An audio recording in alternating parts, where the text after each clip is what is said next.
12ನೇ ಶತಮಾನದಾಗ ಬಸವಣ್ಣವರ ಕಾಲದಾಗ ಮಹಾನ್ ಶಿವ ಶರಣ ಶರಣಿಯರು ಆಗಿರ್ಬೋದು. ಅಂಥದ್ರೊಳಗೆ ಕುಂಬಾರ ಗುಂಡಣ್ಣ ಅಂತ ಹೇಳಿ ಒಬ್ಬ ಮಹಾನ್ ಶಿವಶರಣ ಆಗಿ ಹೋಗಿರ್ತಾರೆ. ಇಂದ ಅವರ ಬಗ್ಗೆ ಸಂಕ್ಷಿಪ್ತವಾಗಿ ನೋಡ್ಕೊಂಡು ಬರೋಣ ಅಂತ ಬನ್ನಿ.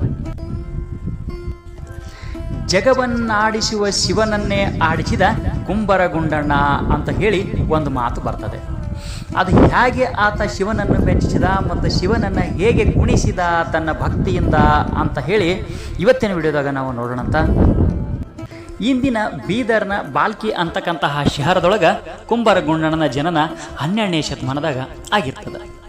ಇನ್ನು ಹುಟ್ಟಿನಿಂದಲೇ ಕುಂಬಾರನಾಗಿರ್ತಕ್ಕಂತಹ ಅವನು ಮಡಿಕೆ ಕುಡಿಕೆಯನ್ನು ಮಾಡ್ತಾ ತನ್ನ ಜೀವನವನ್ನು ಸಾಗಿಸ್ತಾ ಇರ್ತಾನೆ ಮತ್ತು ತನ್ನ ವೃತ್ತಿ ಜೀವನ ಶಿವಭಕ್ತಿಯಲ್ಲಿ ಮುಳುಗಿ ಅವನು ನಡೆಸ್ತಾ ಇರ್ತಾನೆ.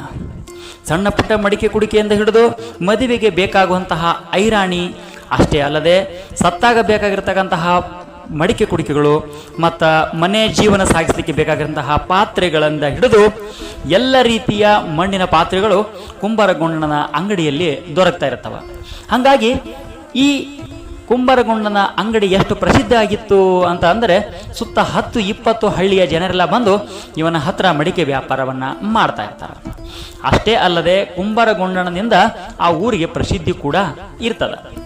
ಹೀಗಿರುವಾಗ ಪ್ರತಿನಿತ್ಯ ಆತ ಮಣ್ಣನ್ನು ತಂದು ಅದರೊಳಗಿರ್ತಕ್ಕಂತಹ ಕಸ ಕಡ್ಡಿ ಕಲ್ಲುಗಳನ್ನು ಆರಿಸಿ ಮಣ್ಣನ್ನು ತುಳಿದು ಹದ ಮಾಡುವಾಗ ಯಾವತ್ತೂ ಮನಸ್ಸಿನಲ್ಲಿ ಶಿವ ಸ್ಮರಣೆ ಶಿವ ಧ್ಯಾನದಲ್ಲಿ ಆತ ತೊಡಗಿರ್ತಾನೆ.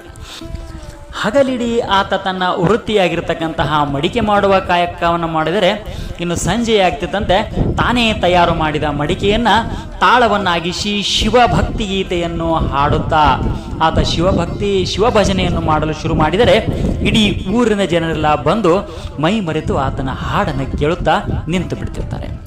ಈ ರೀತಿ ಇರುವಾಗ ಮುಂದೆ ಕೇತಲಾದೇವಿ ಅಂತಕ್ಕಂತಹ ಶಿವಶರಣೆಯೊಂದಿಗೆ ಈ ಗುಂಡಣ್ಣನ ಮದುವೆ ಆಗ್ತದೆ. ಕೇತಲಾದೇವಿ ಕೂಡ ಭಕ್ತಿ ಪ್ರಧಾನವಾಗಿರ್ತಕ್ಕಂತಹ ಕುಟುಂಬದಿಂದ ಬಂದವಳು ಮತ್ತು ಆಕೆ ಶಿವ ಶರಣೆ ಕೂಡ ಶಿವಭಕ್ತೆ ಕೂಡ ಆಗಿದ್ದಳು. ಅದೇ ರೀತಿಯಾಗಿ ಈ ಕುಂಬಾರಿಕೆ ಅಂದರೆ ಗಡಿಗೆ ಮಡಿಕೆ ಮಾಡುವುದರಲ್ಲಿ ಆತ ಪರಿಣಿತಿಯನ್ನು ಹೊಂದಿದ್ದಳು. ಹಾಗಾಗಿ ತನ್ನ ಗಂಡನಿಗೆ ಮಡಿಕೆ ಕುಡಿಕೆ ಮಾಡುವ ಕಾಯಕದಲ್ಲಿ ಆಕೆ ಪ್ರತಿನಿತ್ಯ ಸಹಾಯವನ್ನು ಮಾಡ್ತಾ ಇರ್ತಾಳೆ. ಇದೇ ರೀತಿ ಆತ ತನ್ನ ಜೀವನವನ್ನು ಸಾಗಿಸ್ತಾ ಇರಬೇಕಾದ್ರೆ ಒಂದು ದಿನ ಇಂತಹ ಪ್ರಸಂಗ ಬಂದುಬಿಡುತ್ತೆ.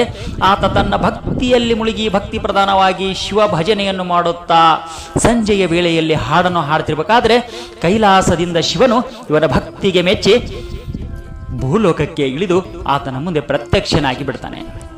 ಆದರೆ ಕಣ್ಣನ್ನು ಮುಚ್ಚಿ ಭಕ್ತಿಯಲ್ಲಿ ಮುಳುಗಿರತಕ್ಕಂತಹ ಕುಂಬಾರ ಗುಂಡಣ್ಣನಿಗೆ ಈ ಅರಿವಿಗೆ ಬಂದಿರುವುದಿಲ್ಲ ಶಿವ ಪಾರ್ವತಿಯರು ಬಂದು ತನ್ನ ಮುಂದೆ ಇಳಿದಿರುವುದು.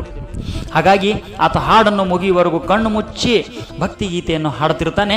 ಅದಕ್ಕೆ ಸಾಕ್ಷಾತ್ ಶಿವನೇ ಬಂದು ಕುಣಿಯುತ್ತಾ ಇರ್ತಾನೆ. ಕೊನೆಗೆ ತನ್ನ ಹಾಡು ಮುಗಿದ ನಂತರ ಆತ ಕಣ್ಣು ಬಿಟ್ಟಾಗ ಶಿವನನ್ನು ಕಂಡು ನಿಬ್ಬೆರಗಾಗಿ ಬಿಡ್ತಾನೆ. ಶಿವನನ್ನು ಕಂಡ ನಾನೇ ಧನ್ಯ ಧನ್ಯ ಎಂದು ಆತನನ್ನು ಕೊಂಡಾಡ್ತಾನೆ. ಅನಂತರ ಶಿವನು ಗುಂಡಣ್ಣನ ಕುರಿತು ಬಾ ಗುಂಡಣ್ಣ ಇನ್ನು ಕೈಲಾಸಕ್ಕೆ ತೆರಳೋಣ ಎಂದು ಶಿವನು ಕೇಳಿದಾಗ ಆಗ ಗುಂಡಣ್ಣ ಅಂತಾನೆ, ಕೈಲಾಸಕ್ಕೆ ಬಂದು ಏನು ಮಾಡಲಿ ಅಂತ ವಿನಂತಿಯಿಂದ ಕೇಳಿಕೊಳ್ತಾನೆ. ಆಗ ಶಿವ ಅಂತಾನೆ, ಅಲ್ಲಿ ಏನು ಮಾಡೋದಿಲ್ಲ, ನೀನು ಸುಮ್ಮನೆ ಕುಳಿತಿರಬೇಕು ಅಷ್ಟೇ ಅಂದಾಗ, ಕಾಯಕವಿಲ್ಲದ ಕೈಲಾಸವ ನಾನೇನು ಮಾಡಲಿ ತಂದೆ, ಕೊಡು ಎನಗೆ ಕಾಯಕವ ಎಂದು ನಾನು ನನ್ನ ಮಡಿಕೆ ಮಾಡುವ ಕಾಯಕವನ್ನು ಬಿಟ್ಟು ಬರಲಾರೆ ಎಂದು ಆತ ಶಿವನಲ್ಲಿ ವಿನಂತಿಯಿಂದ ವಿನಮ್ರತೆಯಿಂದ ಕೇಳಿಕೊಳ್ಳುತ್ತಾನೆ. ಆಗ ಶಿವನು ಇವನ ಭಕ್ತಿಗೆ ಮತ್ತು ಕಾಯಕ ನಿಷ್ಠೆಗೆ ಮೆಚ್ಚಿ ತನ್ನ ಆಶೀರ್ವಾದದ ನೋಟವನ್ನು ಬೀರಿ ಅಲ್ಲಿಂದ ಶಿವ ಕೈಲಾಸಕ್ಕೆ ತೆರಳುತ್ತಾನೆ. ಅದೇ ರೀತಿ ತನ್ನ ಕಾಯಕವನ್ನು ಶಿವಭಕ್ತಿಯಲ್ಲಿ ಮತ್ತೆ ಗುಂಡಣ್ಣ ಮುಂದುವರಿಸಿಕೊಂಡು ಹೋಗ್ತಾನೆ. ಈ ರೀತಿಯಾಗಿ ತನ್ನ ಭಕ್ತಿಯಲ್ಲಿ ಕಾಯಕವನ್ನು ಮಾಡುತ್ತಾ ಸಂಸಾರ ಜೀವನದಲ್ಲಿ ಕೂಡ ಆತ ಶಿವನನ್ನು ಮೆಚ್ಚಿಸಿಕೊಂಡಂತಹ ಶಿವಶರಣ ಯಾರಾದರೂ ಇದ್ದರೆ ಅವರು ಕುಂಬಾರ ಗುಂಡಣ್ಣ ಅಂತ ಹೇಳಿದರೆ ತಪ್ಪಾಗಲಾರದು. ಇದೇ ರೀತಿಯಾಗಿ 12ನೇ ಶತಮಾನದಲ್ಲಿ ಸಾವಿರಾರು ಶಿವ ಶರಣೆಯರು ಆಗಿ ಹೋಗಿರ್ತಾರೆ. ಇಂದಿನ ದಿನಗಳಲ್ಲಿ ನಾವು ಶಿವ ಶರಣೆಯರು ನಡೆದು ಹೋದ ಹಾದಿಯನ್ನು ನೆನೆಯುತ್ತಾ ಅವರ ದಾರಿಯಲ್ಲಿ ಶಿವಭಕ್ತಿಯನ್ನು ಮಾಡುತ್ತಾ ಕಾಯಕವನ್ನು ಮಾಡುತ್ತಾ ಪುನೀತರಾಗೋಣ ಎಂದು ಹೇಳ್ತಾ ಈ ವಿಡಿಯೋವನ್ನು ಮುಗಿಸ್ತಾ ಇದ್ದೇನೆ. ಧನ್ಯವಾದಗಳು.